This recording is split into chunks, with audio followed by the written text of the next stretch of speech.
पुणी कहे भगवान એટલે ઝીઓ નિકટରୁ મા હારી ગલે માર માતૃત્વ ઠીક થાય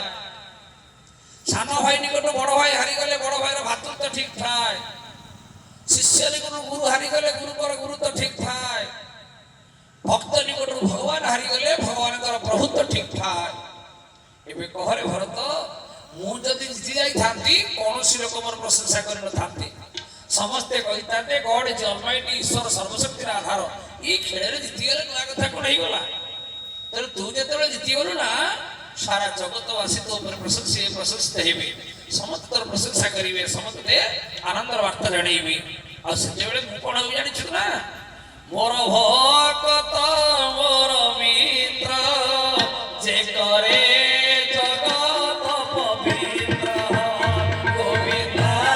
गोविंदा गोविंदा परिवार जीव करांदा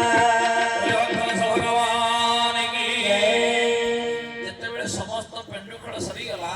एबे भगवान रघुनाथ समेत चारि भाई जक स्नान सौचे फेरी आसुछंती मां बापा माने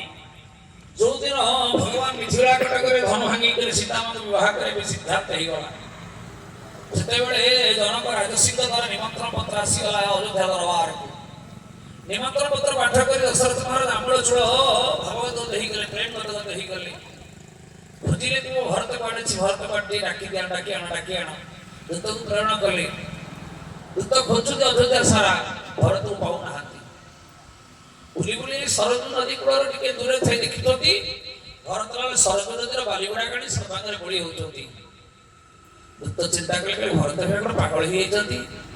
नदीर पठार बालीगुड़ा काढी सर्वांगरे बळी होउचोती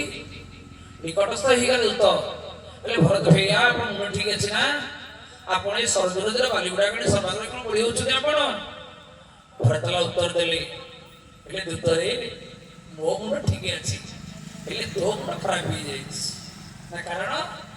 ના મે સરજુ નદીર બાલીગુડી सर्वांगरे बळी होउ नाही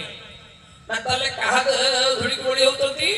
ना जेते बेले मैं चारि भाई सरजू नदीर पठारे पेंडु खेलुथुलु रघुनाथ परम ब्रह्म सच्चिदानंद विश्व चिंतामणि अखिल ब्रह्मांड नायक भगवान रघुनाथ कर पादर धुडी सरजू नदीर धुडी रे मिसिति अछि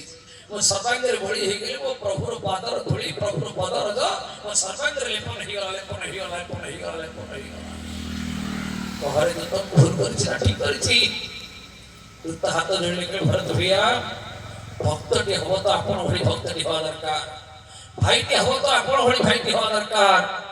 बड़ भाईर पाद धुडी को सर्वांगरे बळी होउचंती आपण